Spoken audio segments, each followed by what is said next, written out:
Olá, tudo bem com vocês? Eu sou a professora Joyce de Língua Portuguesa e nós estamos agora com mais uma videoaula. Sejam bem-vindos! Nós vamos tratar nessa videoaula o início aí do material 3, tá? Então nós vamos começar o estudo dos sinais de pontuação, que é o assunto abordado no material 3. Nós já estamos na nossa quarta videoaula e a partir de agora não será mais apenas uma revisão, nós vamos ver os assuntos com mais detalhes. Então acompanhem sempre, tá? Serão 6 videoaulas desse material e que nós podemos esmiuçar bem melhor, né? Verificar com muito mais calma, com muito mais detalhes aquilo que vocês estão estudando, tá bom? Bem, então para começarmos, vamos verificar quais são as habilidades abordadas aqui. O objetivo desse material, olha, o objetivo é levar o aluno a compreender e utilizar adequadamente os sinais de pontuação. Por quê? Porque vocês estudam pontuação há muito tempo, né? Mas não basta que você conheça os sinais de pontuação, mas você tem que usar esses sinais de pontuação. Quando você vai escrever, né, você tem que ir lá empregar, não basta conhecer, eu sei o que é ponto final, sei o que é ponto de interrogação, mas será que eu coloco eles nas frases, né, eu os coloco nas frases que eu vou escrever? Será que quando eu leio um texto, eu presto atenção que sentido que cada pontuação, que cada sinal traz para o texto, tá? Além disso, olha, uma habilidade é pontuar adequadamente os textos de diferentes gêneros, acabamos de ver. Ponto, ponto de exclamação, ponto de interrogação, reticências. Então, pontuar corretamente é fundamental. Além disso, né, mais uma habilidade aí, localizar informações explícitas em um texto.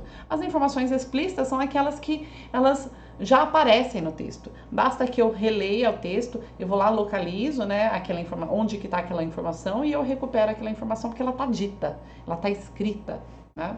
E o que seria então essa habilidade seguinte? Inferir uma informação implícita em um texto. Por que não é localizar, é inferir? Inferir é deduzir. Então é deduzir aquilo que não foi dito, mas que está nas entrelinhas. Para que eu interprete corretamente, né, que eu consiga entender tudo que está naquele texto, nem tudo é dito. Muita coisa fica implícito, muita coisa fica para o leitor recuperar. Por exemplo, as piadas. Né? Em toda piada, o humor de uma piada é sempre a informação implícita, aquilo que não foi dita. Cabe a você fazer, né, todo esse processamento mental e aí verificar qual que é o sentido, o que está por trás, o que quis dizer, né? O que gerou humor. Então é um exemplo só de informações implícitas, mas a todo momento nós temos que inferir essas informações implícitas. E, por fim, identificar a finalidade de textos de diferentes gêneros. Como assim, professora?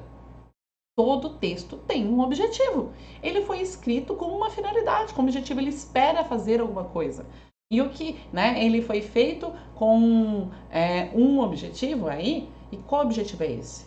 Uma parte do que você vai interpretar do texto, que vai te ajudar na interpretação, é você justamente identificar a função daquele texto, né? O objetivo dele. Isso é muito importante. Bom, agora nós vamos começar aí a análise e reflexão do uso da língua. Nós vamos analisar e refletir, certo? E para nós esquentarmos, então, estão aqui 2 perguntas. Por que a pontuação é importante no texto escrito? Por quê? Por que a pontuação, então, ela é tão importante? Por que está escrito no texto escrito? No texto falado, oral, tem pontuação, gente? Vocês já pensaram sobre isso? Não tem, não é? Texto falado não tem pontuação. Ele tem o quê? Ele tem entonação. Então, as pontuações elas vão existir apenas na escrita, no texto escrito. E aí, por que é importante? Será que ela faz diferença? A pontuação pode alterar o sentido de um texto? Reflita um pouquinho. Nós vamos ver o texto aqui e vocês vão chegar à conclusão depois desse texto, tá? Então, será que pode alterar? Vocês já passaram por alguma situação assim, às vezes lá em alguns aplicativos de conversa, tipo WhatsApp, ou mesmo nas redes sociais, em que às vezes alguém escreveu uma coisa, o outro ficou bravo, falou, não, mas não foi isso que eu quis dizer, não. Ou ficou confuso, e foi justamente às vezes por falta de um ponto, de uma vírgula, escrever faltando uma pontuação. Isso acontece com muita frequência, tá? Então a pontuação altera sim o sentido do texto. E nós também veremos isso logo em seguida com o texto que nós vamos ler agora. Bom, olha lá. O texto 1, leia o texto e responda as questões, tá? Então, após a leitura desse texto, nós temos várias questões que vocês vão ficar de tarefinha respondê-las, caso não tenham respondido ainda. Então, eu sou o maior. E aí, olha aí essa imagem, eu tenho vários pontos. Então, eu sou o maior. Qual a relação será da imagem com o título já? Quem será o que é o maior? Será que é o maior de tamanho, o maior mais importante? Quem será que serão os personagens? O texto já dá uma dica. A imagem aqui, ó, ela me dá muita dica do que vai ser abordado no texto. Então vamos. É importante que você saiba de uma coisa. A primeira leitura que você vai fazer de um texto é sempre bom que você faça em silêncio. Por quê? Porque se você se perder, não estiver entendendo, acontecer alguma coisa, você volta para a linha anterior, para o parágrafo anterior. Então você vai e volta. Você não tem a obrigação de ler do começo ao fim. Do que adianta você ler o texto inteiro e não entender nada? Então quando a gente lê em silêncio, faz uma leitura só com os olhos, silenciosa, a gente vai e volta. Então faça uma leitura agora, em silêncio antes, caso você não tenha lido. Faça uma leitura antes de eu fazer essa leitura com vocês. E por que eu falei a primeira leitura? Porque, gente, nunca leio um texto uma vez só. Quando eu leio a primeira vez o texto, eu tenho uma ideia geral sobre ele. Eu só vou conseguir ver os detalhes, fazer uma interpretação mais profunda a partir pelo menos da segunda leitura. Eu tenho que, no mínimo, ler 2 vezes. Muitas vezes os alunos erram questões porque ele quer ler uma vez e ele quer responder. E se quer, ele vai e volta. Também quando eu vou fazer, então eu leio pelo menos 2 vezes e a cada questão eu tenho que voltar para o texto, né? Eu não respondo de memória. Se o texto está ali para eu consultá-lo, então eu tenho que fazer esse processo de ir e voltar. É isso que vai garantir que eu acerte as questões. Tudo bem? Então vamos lá, ó. Venham ler comigo. O ponto final, a vírgula e o ponto de interrogação tentavam descobrir qual deles era o mais importante. Então, por aqui eu já sei. Olha, lembra do título Eu Sou Maior? Então eles querem o maior não era no sentido de tamanho, era maior no sentido do mais importante. E quem estava disputando? Ponto final, vírgula e ponto de interrogação. Puxa, então eles são os personagens. E olha aí, por que é que tá com letra maiúscula? Ponto final, vírgula, ponto de interrogação. Será que eu sempre tenho que escrever o nome deles com letra maiúscula? Não. Por que nesse texto está com letra maiúscula? Ó, vamos deduzir? Por quê? Justamente porque ele é um personagem. E aí, quando ele é um personagem, o nome de pessoas ou dos personagens eu escrevo com letra maiúscula. Certo? Então, ó, você acabou de fazer uma inferência aí, ó. Quem é que faz todas as perguntas? Quem é que põe todas as dúvidas? Alguém duvida que o mais importante sou eu? Disse o ponto de interrogação. Note, gente, né? Ele era o ponto de interrogação. Ele é usado para fazer perguntas. E aí, nessa frase, o ponto de interrogação só faz perguntas. As 3 pontuações aí da fala dele são justamente pontos de interrogação. Ele fala quem é que esclarece tudo, quem que faz descobrir cada coisa, né? Quem é que põe todas as dúvidas? E aí, olha só a resposta.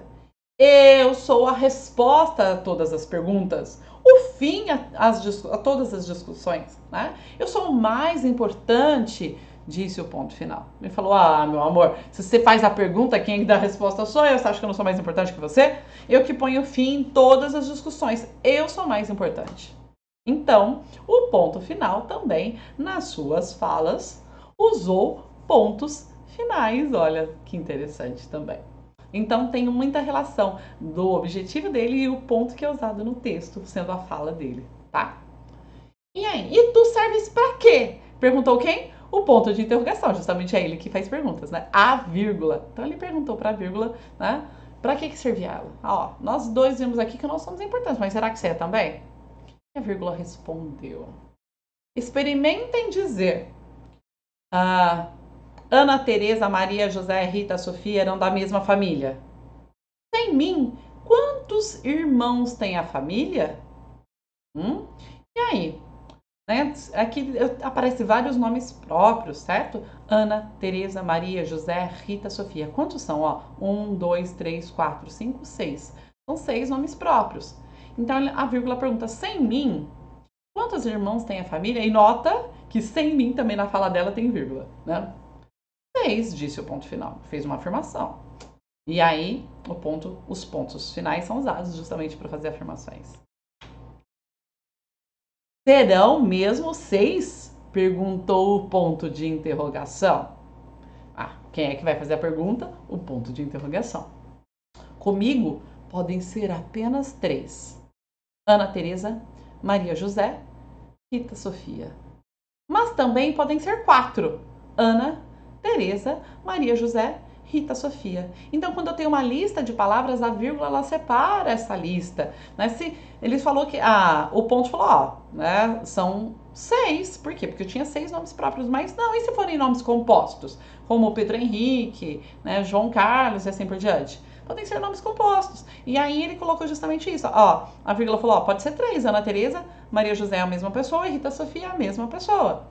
Ou então, Ana e Teresa serem pessoas diferentes, mas Maria José e Rita Sofia seriam 2 pessoas apenas, então seriam 4. Sem mim, ou seja, sem a vírgula, nunca saberão. E aí, pronto, disse o ponto final. Digamos que valemos todos o mesmo. Sem pontos, vírgulas e pontos de interrogação, as palavras andavam todas perdidas pelo meio das histórias.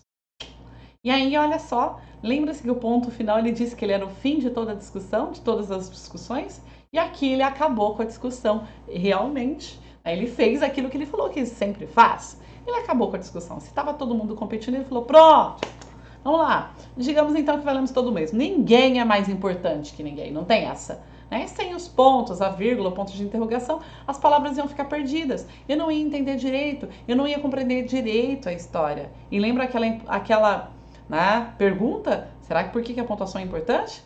Porque senão nós não vamos compreender bem. As palavras vão ficar soltas, perdidas no texto, e eu não sei qual que é o objetivo, qual a finalidade, o que quer dizer, o que a pessoa que escreveu quer dizer com aquilo. Certo? Viram que texto é interessante? Então vamos lá para as questões. Mais uma vez, se vocês não fizeram essas questões, façam agora, são super fáceis. E aí depois mande para o professor, tá? Que na aula seguinte a gente vai fazer a correção. Então vamos lá. Primeira questão. Quais são os personagens da história narrada? A gente falou sobre isso. Você prestou atenção? Escreva aí. Muito fácil. Qual que é o assunto da história? Do que é que está sendo falado? Então, qual é o tema? Qual é o assunto? Certo? Abordado aí na história. Em seguida, o 3, olha. Por qual motivo as pontuações aparecem com letra inicial maiúscula? Já falei isso para vocês. Tenho certeza que vocês responderam junto comigo naquela hora e vão acertar agora. Por qual motivo que as pontuações elas aparecem com letra maiúscula? Não é sempre que aparece com letra maiúscula, só nesse texto tá com maiúscula. Por quê? 4. Qual foi o motivo de toda essa discussão? Por que eles estavam brigando então? Porque qual que era o motivo inicial? O que cada um estava tentando fazer ao longo da história? Certo? A próxima questão aí, a 5. Qual mensagem é transmitida pelo texto? Todo texto, lembra, tem uma finalidade? Tem um objetivo? Quer transmitir aí alguma mensagem? E esse texto, ele foi escrito com qual finalidade? A qual conclusão nós chegamos após a leitura do texto? A qual conclusão eles chegaram e nós também chegamos junto, certo? Então, escrevam a resposta. 6. Que sinais de pontuação foram empregados no texto? Não só os personagens, mas todos os sinais de pontuação mesmo. Procure lá. Todas as pontuações que aparecem na história, vocês vão lá e escrevam aqui nessa resposta. 7. A 7 já é pessoal. Para você, qual a importância da pontuação num texto? A gente viu a resposta dada pelo ponto final. Mas e agora? A sua resposta. Que resposta você daria? E aí, por que é importante escrever, colocar a pontuação aí corretamente numa história? E 8. Que sinal de pontuação você costuma usar mais? Qual? Qual que é o mais comum? Certo? Para você, aqui, nos textos que você escreve. E O contrário também, qual deles você menos usa? Você já refletiu sobre isso? Qual você mais usa? Qual você menos usa? Pensa um pouquinho e escreva aí, tá? A gente se vê na próxima aula, então, justamente começando com a correção dessas questões e depois já vamos começar com as explicações sobre o uso da pontuação e vermos esse conteúdo de uma forma mais detalhada. Um beijo, espero que vocês tenham gostado e até a próxima aula.